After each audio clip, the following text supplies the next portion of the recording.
Hello, happy Friday. I'm Donna Harris. This is Foundational Things, and we are here on day 4 of the Find What You're Looking For training. It's a 9-day series. This is day 4. Days 1 through 4 were Tuesday today, and then on Monday through Friday of next week, we will be finishing up the series with days 5 through 10. So we'll take a break on the weekend, but we will be back talking more about all these search things. But let's get to today. Let's see what is happening today. What's the plan?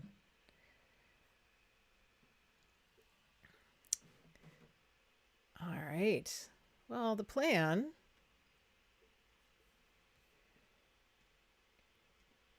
is we've moved through the first 3 sessions talking about search operators. Search operators don't go away. We will continue to learn a few more here and there and just continue to use them for different purposes. But we've done a pretty solid, laid a pretty solid foundation for search operators and how to use them and how to use them together for the last 3 days. Today we are moving into the idea of search settings, what search engine wow, search engines.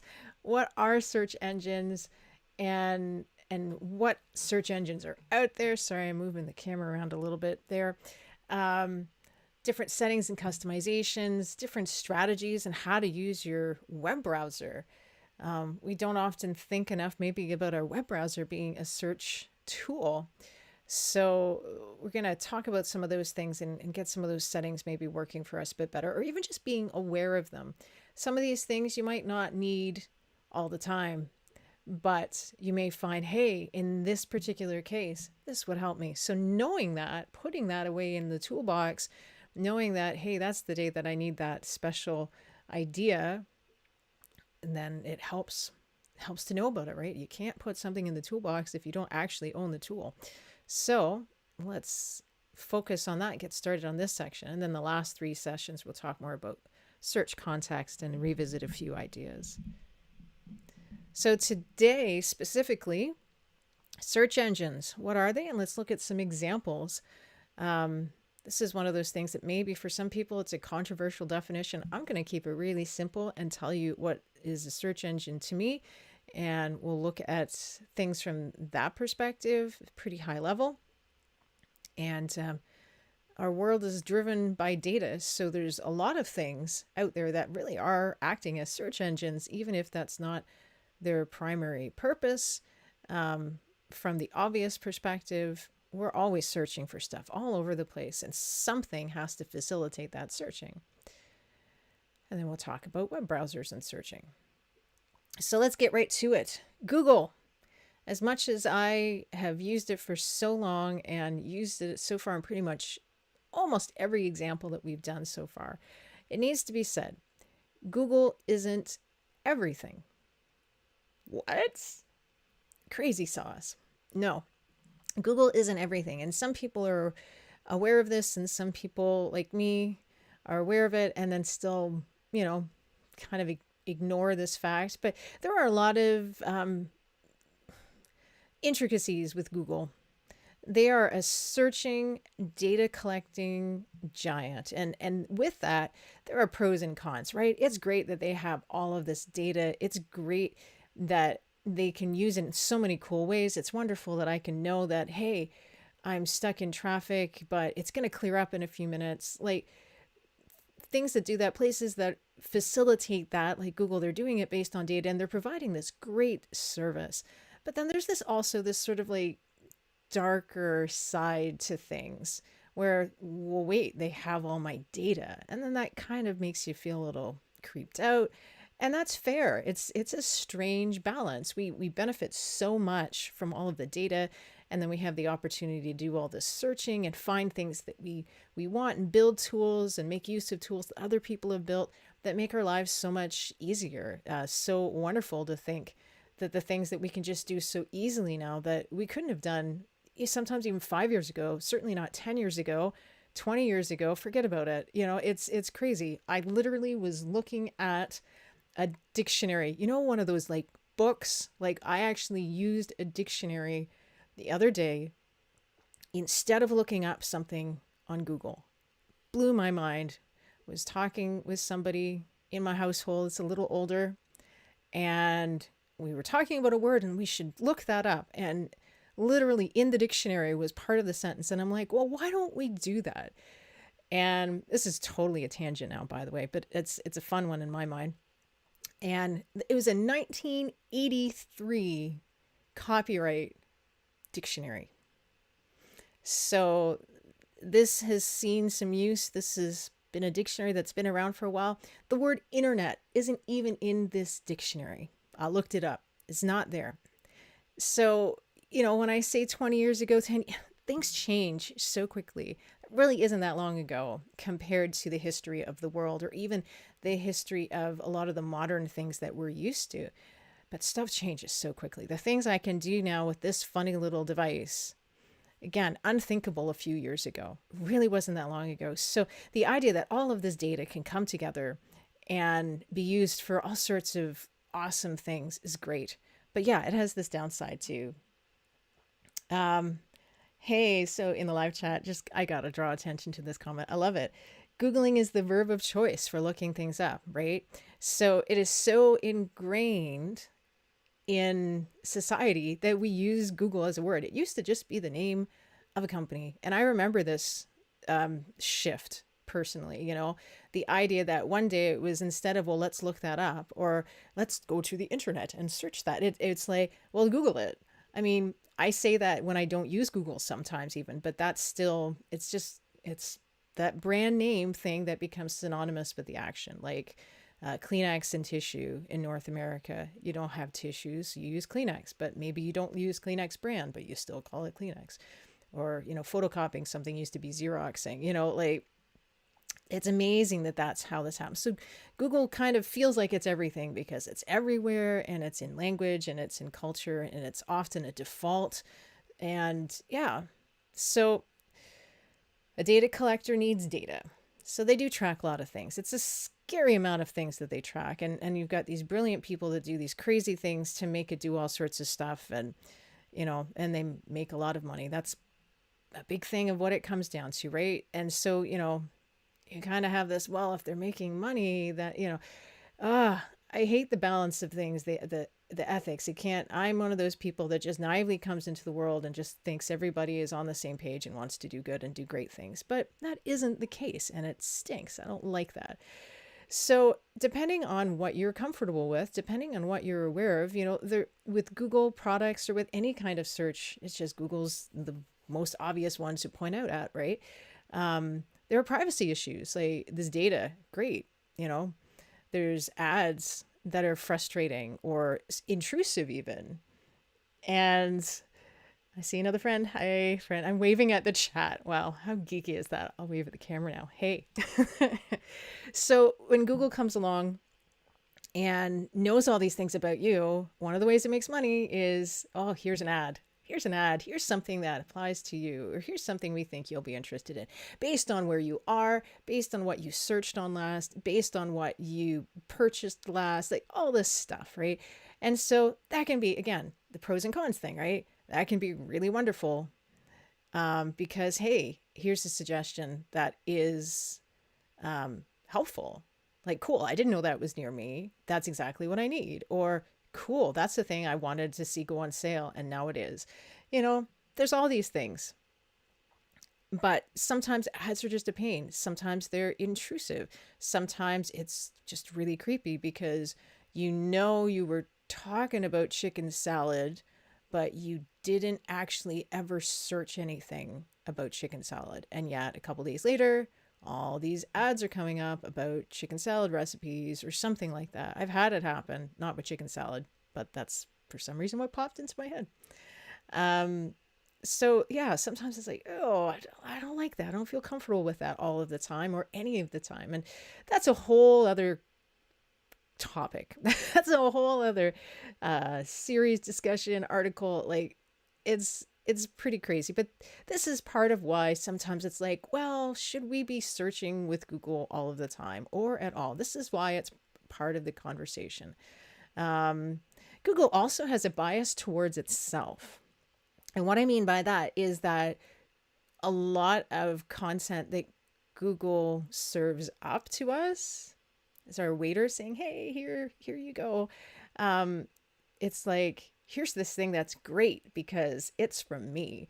I just read an article that said the number one Google result is Google itself. I mean, it also has like a bazillion million pages, so maybe in some ways that makes sense, but it has a bias towards itself. This is very visible with videos.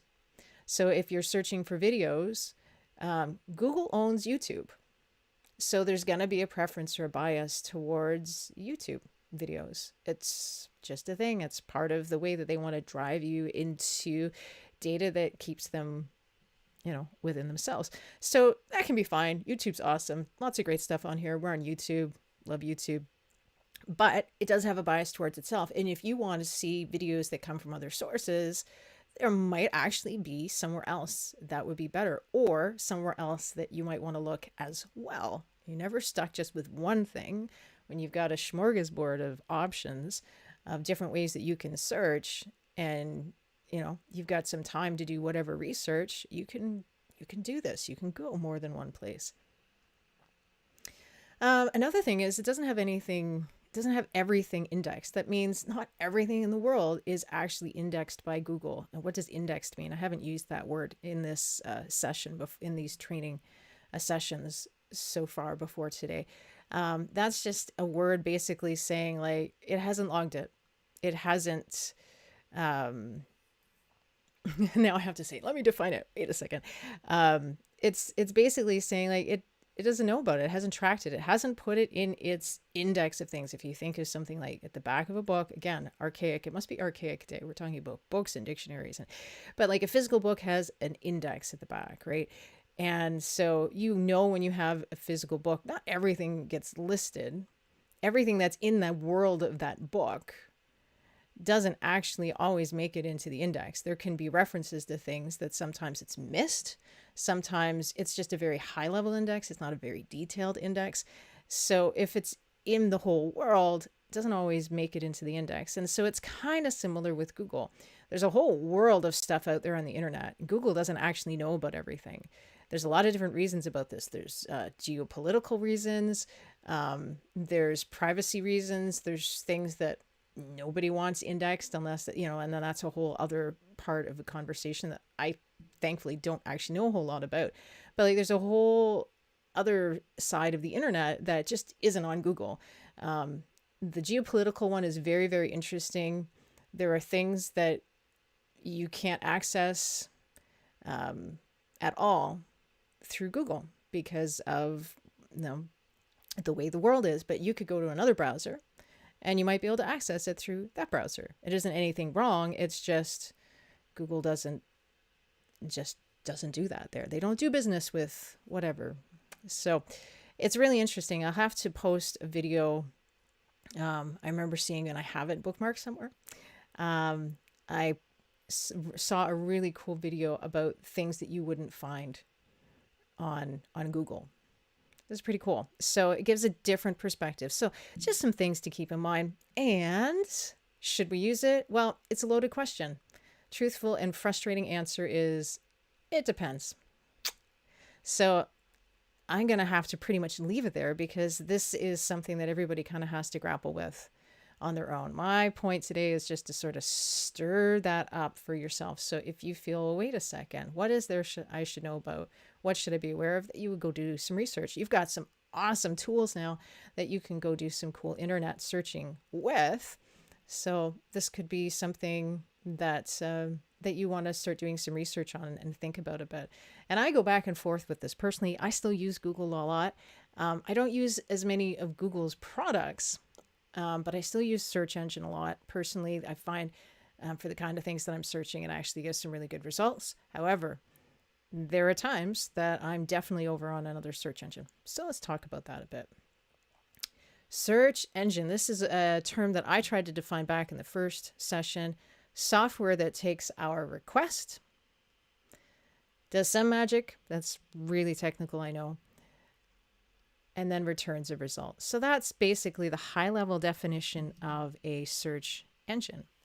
So we think of things that are fully dedicated to this task, like google.com. And that is obviously a search engine. Some people would maybe be aware of Bing. Bing.com is Microsoft's answer to Google, and is a not nearly as popular, but still a really popular, very much used search engine out there in the world. So those are your, they definitely meet this definition, right? Software that takes our request, does some magic, returns a result. We don't know how it does it. We just know that it comes back with hopefully what we're looking for, or something that, helps get us to what we're looking for, if we have to define and refine a bit. But that's just my definition. So I'm going to introduce you to another search operator. I'm going to move my mic just a sec. And this search operator is called define. And if you use define with a colon in front of a word or a search term, keyword, Google and other search engines will recognize this as saying, hey, you are specifically looking for a definition, and it'll respond a little differently. I think Google's very good at this, but some others seem to observe this. So that's interesting. So we'll look at that. Where is this? Here we go. So we're going to try it, see what happens.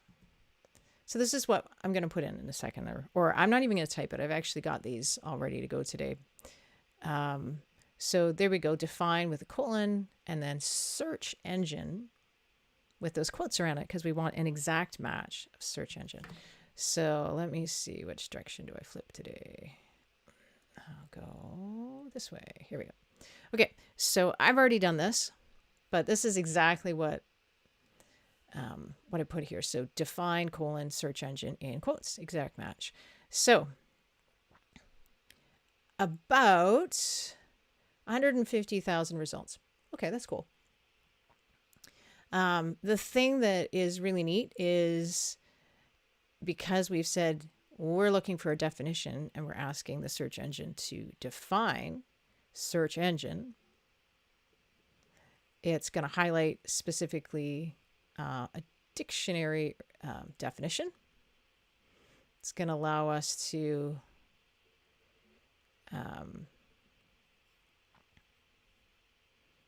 see the definition from a few other perspectives, but it's really looking at it from the perspective of, hey, we're looking for a definition. Here's the Wikipedia page.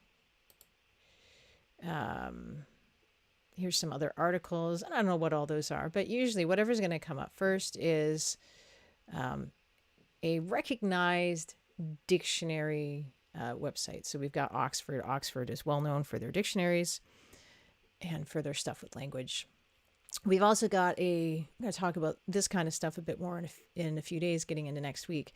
But we've also got a card here that is also highlighting this idea from Google. Google's kind of done this neat little, here's everything you maybe need to know, we think, about the search engine. So it puts that there. But because we said define, it's going to just throw up those definitions right from a dictionary. So let's actually read the definition. We weren't just looking for how to search for it. We were actually looking for the definition. So a program that searches for and identifies items in a database that corresponds to keywords or characters specified by the user, used especially for finding particular sites on the World Wide Web. I like my definition better. I think it says basically the same thing without needing to worry about databases and things. But it's still a pretty good definition. Pretty solid. Good job, Oxford. 2 thumbs. So part of what's happening here, though, before I go back to talking actually about search engines, let's just do a quick look here. The define search operator, if we didn't use the colon and just put define search engine in double quotes, it would give us something similar. That's kind of nice. It's going to pick up on, hey, yeah, you want to define it. So if you forget that colon and you kind of say define something, Google at least is going to say, okay, well, you're trying to define stuff. Google is getting more and more comfortable with natural language. So these search operators and things that help us explicitly show our intention, they come from another era, which is still very much the era that we're in, where you're saying specifically, this is a thing I need to know and I need to tell you, and here's the thing that you must do, computer. Okay. So, but using natural language is much more where things are trying to go. The problem with natural language is that there's a lot of intention and nuance in it, and that's very hard to model. It's very hard to have a computer learn how to do. They're getting really good at it, and it's really affecting how easy it is to search. So a lot of these things, techniques that I'm teaching you, probably going to be pretty obsolete in a few years. But just the idea of doing define search engine, again, trying to get our brains saying, okay, what's happening a little bit behind the scenes. It's still giving us a very similar looking thing on the screen, but it's returning a whole lot more results. Okay. So why is that important? For practical purposes, it's not. To be honest, it's not, right? Because you have exactly what you need right at the start here. But from an understanding what's happening so that you can be a better searcher, you are being so much more specific when you put that colon in right now, when you use that operator, that it's giving you much more specific information as a result, as opposed to, well, here's a bunch of stuff and we'll do our best guess, which will probably be pretty good, and give you first things first. If we had just typed in search engine, you're getting this card here, but you're not getting a definition. So it's important to put define or definition or whatever, even if you're not using that search keyword. But yeah, now we're close to 2 billion results, right? Sure, whatever. It's kind of like, it's almost a silly metric to be showing, because really, how am I going to prove you really just sent me back 2 billion results? Somehow relating to 2 words of search and engine, right? But it gives us a little bit of an ability to compare, right? So let's flip through to another search engine if I can find it. There we go. Okay, so I've also got Windows up here today. Very, very multitasking computer. So that we can see how these other search engines do this. It doesn't have to be here. I'm just trying to show something from a not Apple world, because not the entire world is using Apple computers. So this is the Microsoft Edge browser. You could probably still use Chrome. Again, Chrome is a Google product, so you maybe don't want to use Chrome. So there's all these nuances, go become more literate and do some research, right, about digital things. And I'll do my best to help you on that journey as we go along. But there's only so much we can cover in a brief period of time together. So just to show, this is Bing, exact same query, define : search engine, 35 million results, but it does give us a definition. Yahoo's the same. Very similar, 35 million. I read something that said Yahoo and Bing are really drawing from the same data. So it makes sense that they'd be pretty close. And they're just going to present some stuff differently. If we take out, let's see, I'm curious. This I didn't do before. If we take that out, it's not really paying attention to that as an operator. So it's a special thing that Google still allows you to do. Yeah, and that's right. So I'm reading in the chat here, I think Google usually has the dictionary ready to go, even without the colon, right? So exactly, the search operator, it definitely has an impact. It doesn't on these browsers. At some point, maybe it won't on Google anymore. But it's an interesting thing to know that, hey, that works that way. One other thing that was kind of fun, if we're just saying, I didn't even use the colon here, define search engine. This is another browser called DuckDuckGo, which I'll talk about in a second. I really just would love to use DuckDuckGo all the time, just because it's called DuckDuckGo, because I'm that kind of person. But DuckDuckGo has has more of a focus on privacy. And one of the interesting things that I noticed when I was comparing some stuff here is that it does not include any sense of how many results are returned. So I wanted to learn a little bit more about that. Actually, I really want to put that colon and see if it got rid of it. Yeah, it did. So that's part of what happened there. When I first typed that in, I used a colon, but it was like, yeah, we're not really paying attention to that. So it's removed it and said, here, this is what we've actually searched for, defined search engine. But I don't know how many million results that have come back. So I thought this is interesting. So I went and I looked this up, and it's very interesting what DuckDuckGo had to say about this. Because it's all part of their philosophy. They're very much interested in privacy and into, as this says here, exactness, like what it is that you have typed in, and we're really gonna go with that. So we've seen the last few days with all the Google examples that, the things, the different operators and the different ideas of what we were searching for, we were finding that it was helping definitely to define and refine what we're doing. But also Google tends to take some liberties and to make some assumptions, and good and bad. There's that natural language thing. But DuckDuckGo is looking at it saying, you know what? You've asked for something, we're going to honor that thing. So if that's more your style, if that's more your philosophy, if that's what you find is more useful, DuckDuckGo is going to be maybe an option to consider between the privacy stuff and then just their philosophy. It's definitely one to consider, at least for some searches. Again, I often keep coming back to Google because sometimes I'm looking for something that's just so weird. I need a bigger set of data to find an example that it's probably got, in its database of stuff. Okay. Enough of that. So we've already started to talk a little bit about other search engines. So Google, Bing, Yahoo, DuckDuckGo. We've actually looked at all those already today. So they're nice general search engines. But when we did that definition of search engine, we just said software. It's software that takes a request, goes and does some magic with it, and then returns a result.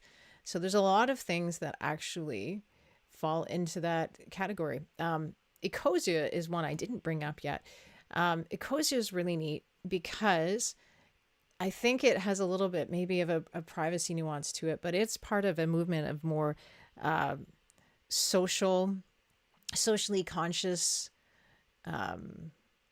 web browsers, and they're doing their best to actually help, because like all of this internet stuff and all of this computer stuff uses up a lot of energy and it has a lot of an environmental impact.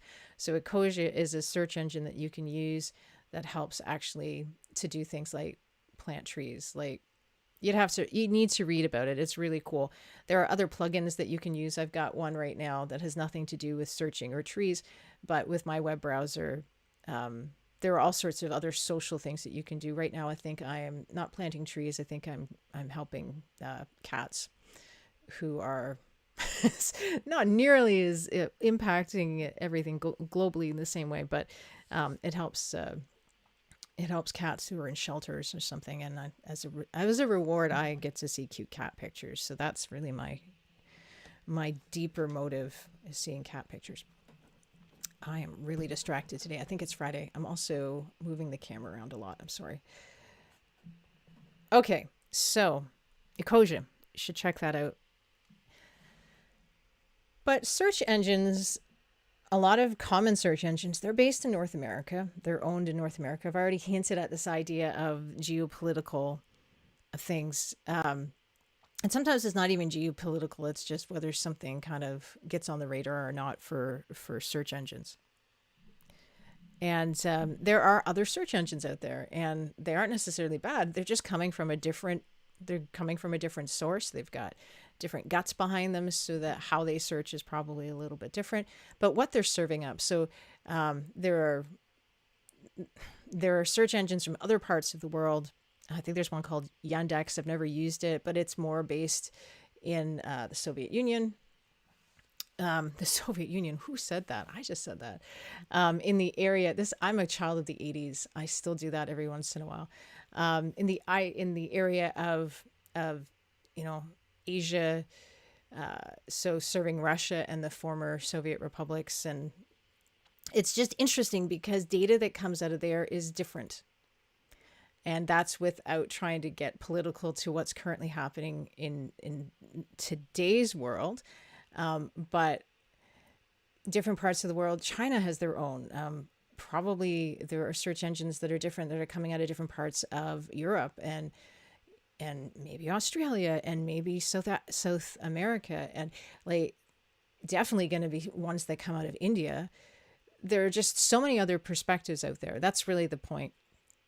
And the data that they serve up and the data that gets prioritized, or the sources of data that get prioritized, are just going to be different because it's a different worldview. So sometimes being able to search on some of those kinds of search engines gives a different perspective. Same idea as going to other news websites or other countries' news websites and seeing a perspective other than what's your own. It's the idea of doing that with search engines. And yeah, that's all I have to say for that. So do some research. That's the theme of this. Being able to search, and one of my personal philosophies that really is just core to the idea of foundational things is curiosity.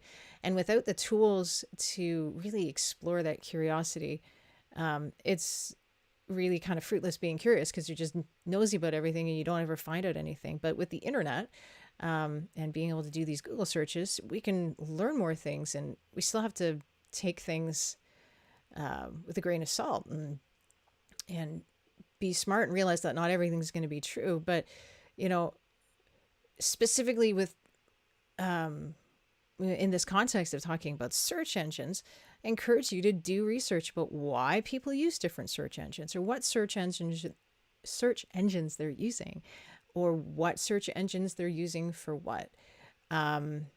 Take everything with a grain of salt. It is the internet. But try to find those sources that are trustworthy and authoritative when you're digging deeper.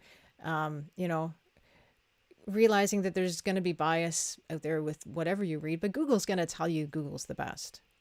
Microsoft is going to tell you that Bing is the best, right? So, find some other perspectives. Find people's opinions about why would I use this, or why are people using this browser over that browser? And the other thing that's kind of important with that is, if the date's available, pay attention to that as well. I can't stress that enough, especially for this line of searching, but I think it's a good general rule to apply as well. Search has changed so much. So I could find a really great article from 2009 that tells me all about why one search engine is better than another. And I can tell you that neither of those search engines are anything like they were in 2009 today. So it might still be the same statement. One really might still be better than the other, but it'll be for a completely different set of reasons. So paying attention to the date, and the source, and just using some common sense and knowing what your own values are and what's important to you. That's important. So search engines. YouTube is a search engine. Google as a company, or whatever their actual name is now, my brain has gone blank on that. But Google is the number one search engine, apparently. That's not a surprise. But YouTube is the number two search engine. A lot of us go to YouTube and do stuff. So think about it. YouTube is a search engine. It's a search engine specifically for video content. Right. So now we're starting to say, okay, search engines, but search engines to do what? Search engines to do, a set of, working within a set of things. Yep. YouTube only is a search engine for videos that are on YouTube.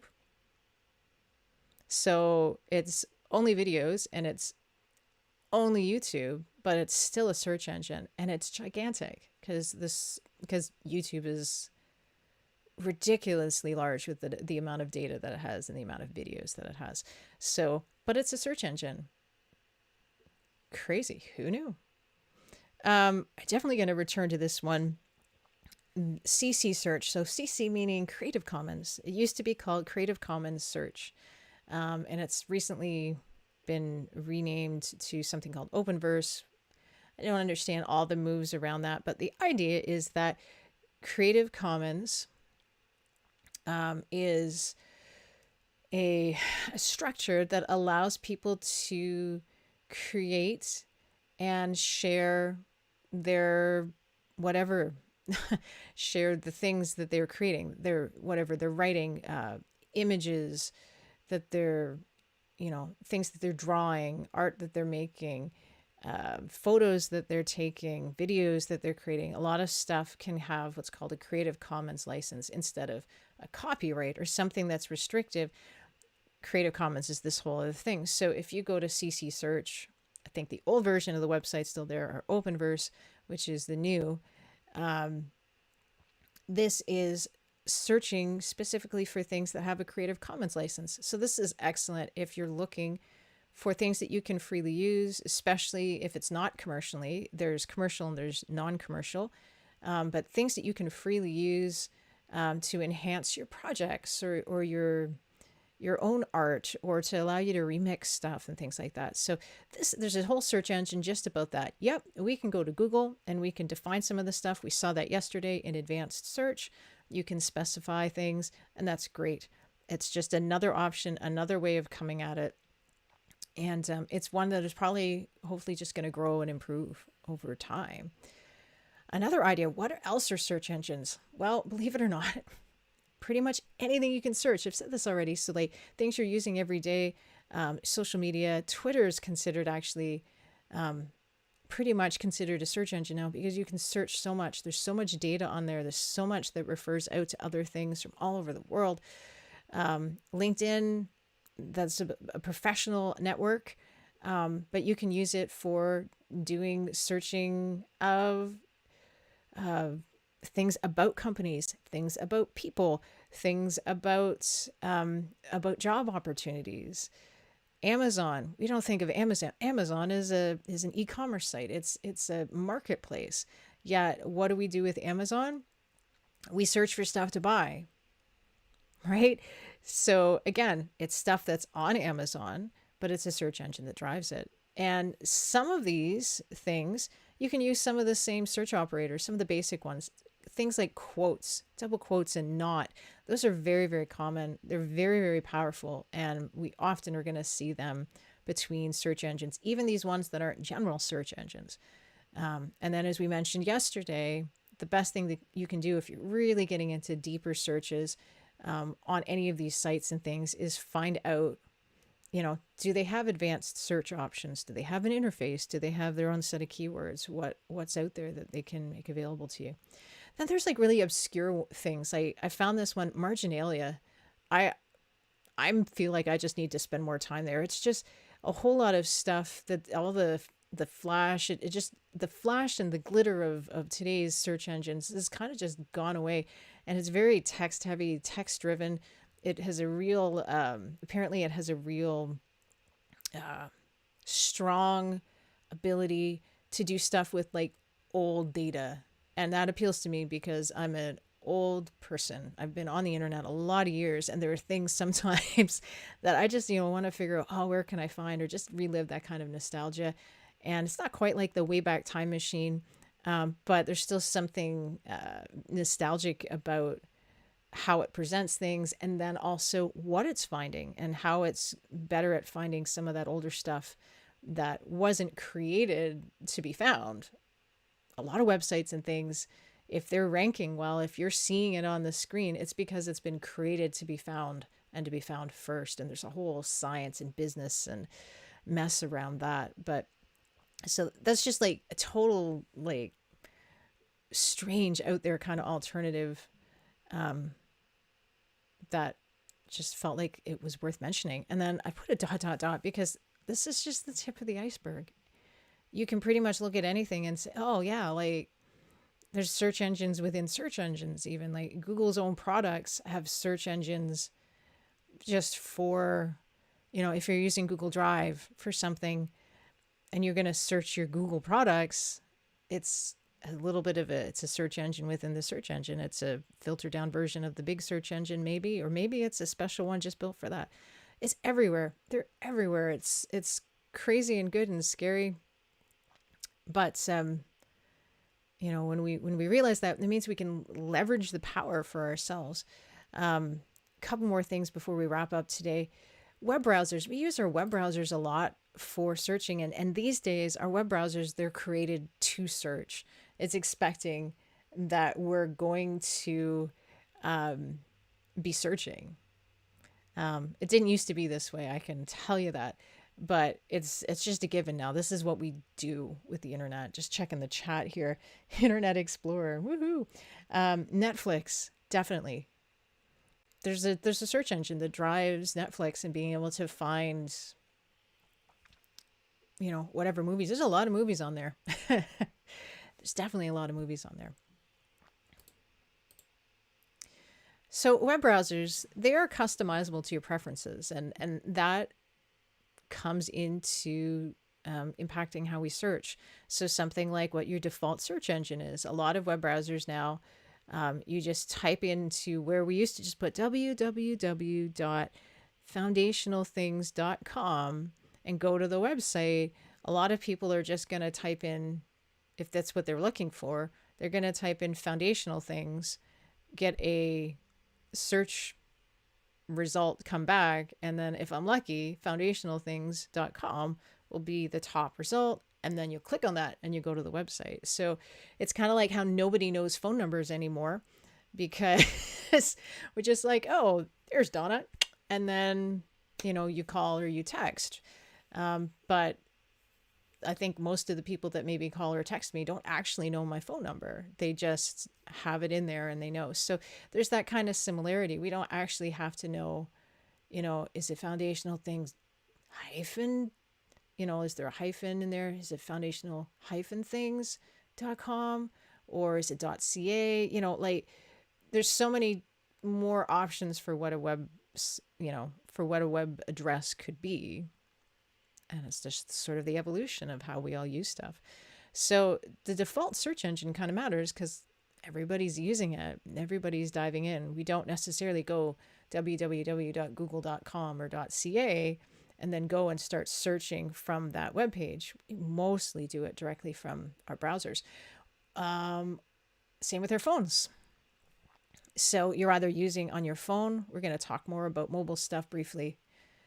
But with our devices, we're either using our browsers there, and we're using it in the same way as I just described for, on a computer, a laptop, on a desktop, or we're using an app that's specifically for searching, maybe something that's built directly into our phones. And, but these things, even if you're using an app, you could use an app on your laptop too. I'm pretty sure there are apps that are specifically, available for that too. But they have settings. And that's the big point of, now we've kind of explored a little bit about engines and stuff. The settings out there, the preferences, how we customize and configure things, that affects what we're doing. And it's kind of neat because again, it gives you more power and it gives you more control. So let's look at this. For today, all we're going to really worry about is, and we're not worried. Why would I say we're worried? All we're going to look at today is just changing the default search engine. So this is, which is this? This is Google Chrome. And this is Google Chrome on a Mac. But there will be something very similar for Windows users. If you head on over to settings, there's going to be something for search engine. So the default, and this makes sense with Google Chrome, has Google in the name. So the default search engine is Google. However, it knows that maybe you want Bing or Yahoo or DuckDuckGo or Ecosia. So you can actually change it. We'll change it to DuckDuckGo. And we'll do that and we'll see what happens. So if I come here now, oh, and it even brings it right up as my default. I think that's, again, that's another customization about what comes up when you first open a new tab. It can be a search engine. It can be your default search engine. So this is cool. So if I want to type in, what were we doing yesterday? We were doing Apple Star Betty. And I can get right there for DuckDuckGo. So again, it works in much the same way. We can see that if you've been following along with the examples from the last few days. But it would be the same if I typed in here again, it'll still go to DuckDuckGo and I can change it again. What if the one you want isn't on here? Well, you can add others. So if you've got your favorite search engine and it isn't already listed or suggested in the list, then you can add. So that's kind of neat. All right, let me flip over here, wake up this guy. So some people are going to like Bing better than Google because all Google does is do search results. And Bing has this whole other thing around it where, you know, it's giving you news and it's giving you this and it's giving you that. And you may like that better. There's another reason that some people use it. So similarly, we've got settings. So this is on Microsoft Edge. We've got settings and we can come in to settings and then you can find, hopefully, where did that go? And the good news is that if it isn't obvious, you can search. And I know there's a thing that says search, but I remember that it wasn't there. So, oh, what I want is default search. Does it give me that? No, it doesn't. So fine. We won't use that.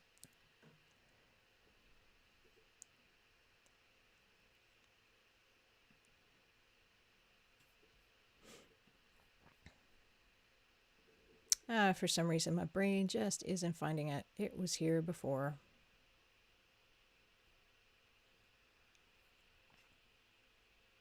Here we go. I didn't scroll down far enough. There we go. That's why. Address bar and search. So from here, there it is. Bing's the default. I can pick something else.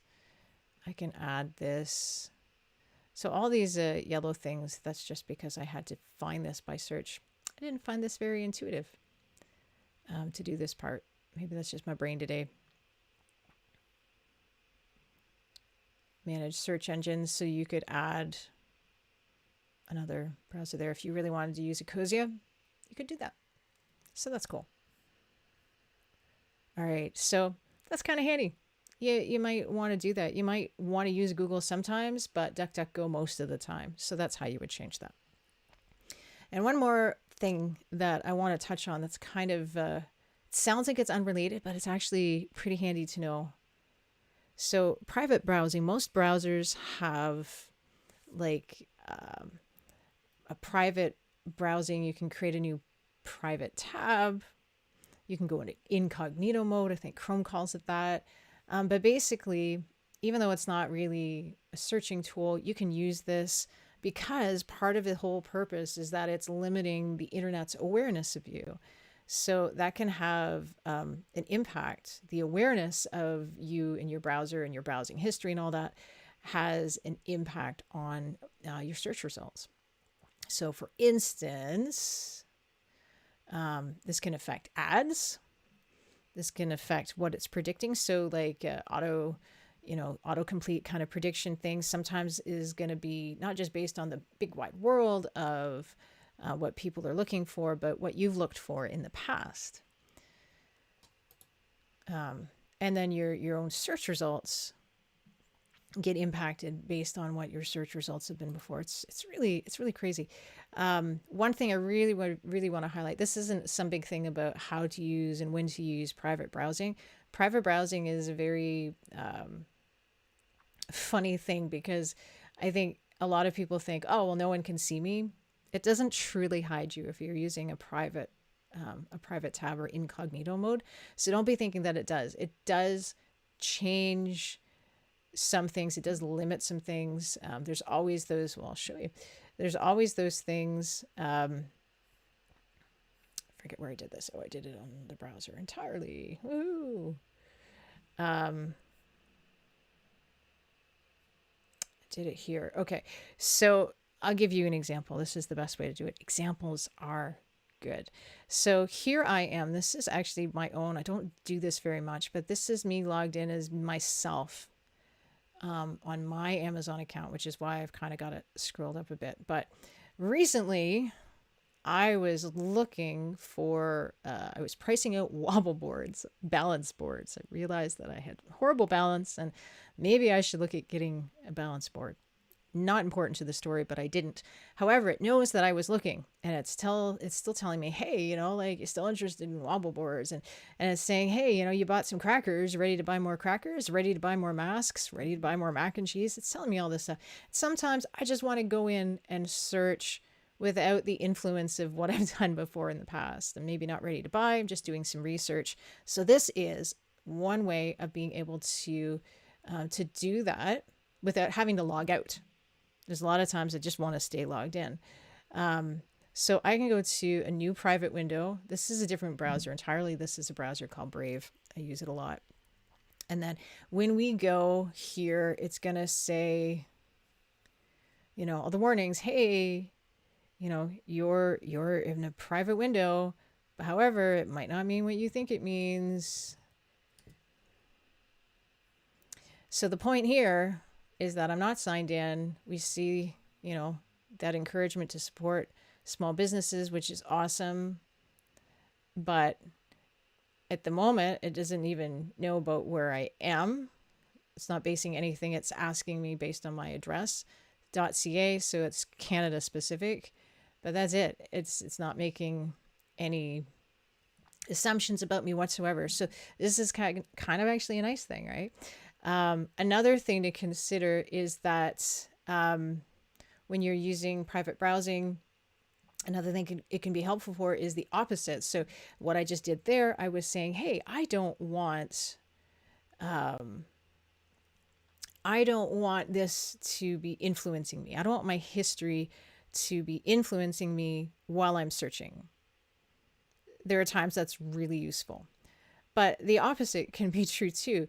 Maybe you realize that, it's cool. It collects my data and it helps me do some really cool things, but I'm going to do some searching right now, or my friend's going to use my computer for a split second and do a couple searches. And I don't want those search results to become part of my search result history.